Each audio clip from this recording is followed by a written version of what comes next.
Zimbabwe's military says it is engaging President Robert Mugabe in talks on the way forward for the country and that it will advise the nation on the outcome as soon as possible.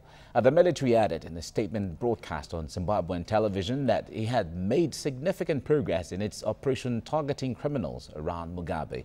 Meanwhile, Zimbabweans say they wanted the stalemate to end so the country can move forward. This coming after pictures of a smiling President Robert Mugabe shaking hands with the military chief behind the coup were released by state media. The country's media carried no reports of the meeting's outcome, leaving Zimbabwe's 13 million people in the dark about the situation.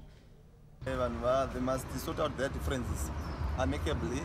Then what we need is peace in an environment, in an economy, right, and so that we live in peace and harmony. That's what we expect from them. They should sort out their problems amicably. I don't think there's any uncertainty. That's the way forward. The country's been going backwards.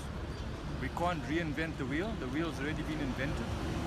This country's going down and down and down. Got to pick it up.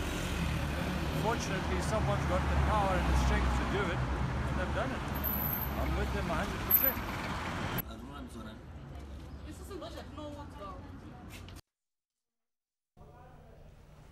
Meanwhile, Zimbabwe opposition leader Morgan Tsvangirai has called on Mugabe to resign in the interest of the country. The leader of the Movement for Democratic Change, who has been receiving cancer treatment in Britain and South Africa, returned to Harare late last night, and he says Mugabe must respect the laws of the land by stepping down. In the interest of the people of Zimbabwe, Mr. Robert Mugabe must resign, step down immediately in line with the national sentiment and expectation, taking full regard of his legacy and the contribution to Zimbabwe, pre and post-Zimbabwe. That they be a negotiated, all-inclusive transitional mechanism. I'm emphasizing transitional mechanism. And that the purpose and essence and nature and character of that mechanism be agreed upon by all national stakeholders.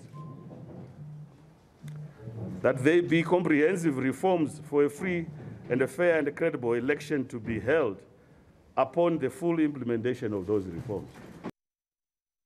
Opposition leader Morgan Tsvangirai there of the MDC. Now, a lawyer, Santoma Joel, joins me now to discuss this issue in Zimbabwe. He's joining me from London. Santoma, it's good to have you join me right now. Now, I know you've been following this development. Pictures emerged from the meeting yesterday, the mediation meeting or peace meeting yesterday held with President Robert Mugabe. From the smiles and the shaking of hands, there don't seem to be a tension between the president and the military chiefs and all the other mediators.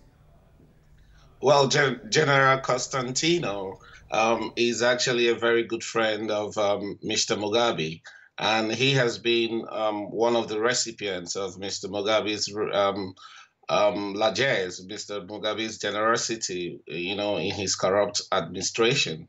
So what they actually demonstrated in that photograph was just that we are not targeting you, but we are targeting people within your government. And the only person that I know that they are targeting is Mr. Mugabe's wife and her group, who have decided to, you know, take power, steal power from the president, knowing that he's actually very old now.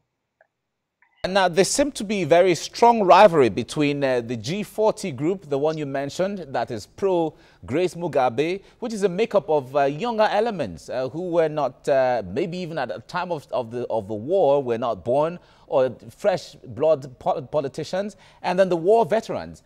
Now, all of them in this mix of disagreement, what impact will they have on ZANU-PF as a party going forward? Well, the problem with ZANU-PF is internal, and it's between Mr. President Mugabe. I'm calling him President Mugabe because the military has come out to say consistently that he's still the president of Zimbabwe. So I will refer him as the president. The problem is between himself and the vice president, who he actually relieved of his duty last week. In fact, there were information that several military chiefs were about to be relieved of their duties by this week before they actually moved into since Mr. Mugabe and then the wife. So the G40 group are actually very loyal to Mr. Mugabe's wife.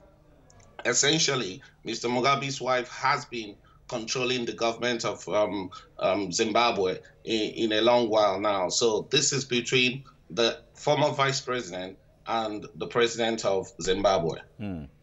All right, some fresh reports we're just getting from Zimbabwe saying that in the interest of the people the ZANU-PF, of Zimbabwe, the ZANU-PF, Mr. Robert Mugabe must resign. Okay. Step down immediately. All right, if you can hear me, from reports we're getting, fresh reports from Harare saying that Robert Mugabe, if he doesn't agree to step down, will be impeached by Tuesday next week.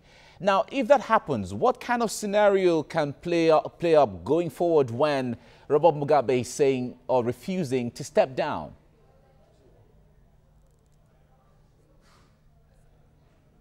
He still has a huge number of fans within the Zimbabwe country. And I believe that at the moment, what Mr. Mugabe is trying to do is to secure some guarantees for his family and for his allies, especially the people working with the wife.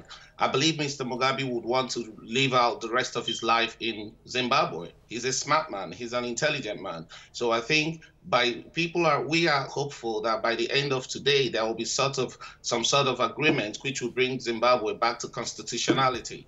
You know, the problem with this is they are not calling it Q, but it has every features of Q. But the military has demonstrated that they are mature. Not only that they are mature, remember, so many of these generals are actually within the banned list of the Western countries. So they are trying to use this opportunity to try to, right the wrongs, as it were. So I don't think it's going to get to that point of impeachment because a lot of people within ZANU-PF still respect Mr. Mugabe. So I think it's just a case of securing guarantees for his family, securing protection for the people working with the wife, who so many of them are actually currently under detention now. All right, so Santoma Joel, a lawyer, joining us from London. That's how much time can permit us right now. Thank you very much for talking to us. We'll be following up on development from Zimbabwe to let you know how it is unfolding. This is where we come to the end of the bulletin now. You can get details of all the stories we're following on our website at tvcnews.tv. And you can also be part of a conversation online at TVC News NG. Thanks for being there. I am Mike Okwache. Bye for now.